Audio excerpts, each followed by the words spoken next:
সবার জন্য যখন পরমান্ন বানিয়েছি নিশ্চয়ই তোমার জন্য সেটাই বানাবো। তুমি কি এখনো আমার উপর রেগে রয়েছো গিন্নি? What happened, Dad? Mom তোমার উপরে রেগে রয়েছে কেন? আমারও একই প্রশ্ন। আমাকে এমন কিছু করেছে যার জন্য মম রেগে রয়েছে। সেটা তো ড্যাডকেই জিজ্ঞাসা কর। আমার বাবা এইসব নিয়ে কথা বলতে আর ভালো লাগছে না।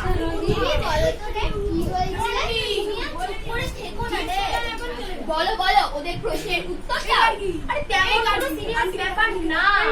কাল রাতে আমি হয়তো একটু বেশি নাক ডেকেছি, আর সেই নাক ডাকায় তোর মমের ভালো ঘুম হয়নি, তাই কাল রাত থেকে আমাকে নানান ভাবে কথা শোনাচ্ছে। আরে বাবা সেটাই তো জানতে চাইছি যে কেন কথা শোনাতেছে।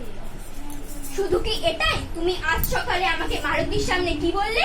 বললে যে আমি তোমার জন্য এতটাই বাজে ব্ল্যাক কফি বানাই সেটা নাকি রাস্তার কাদলের মতো খেতে লাগে। এমনকি তুমি এও বললে যে আমি তোমার জন্য কাজ করে করে নাকি 15 কেজি ওজন কমে ফেলেছি। তার মানে আমি আগে মোটা ছিলাম। চাপ বাবা, আমি তোমাকে এসব কখন বললাম?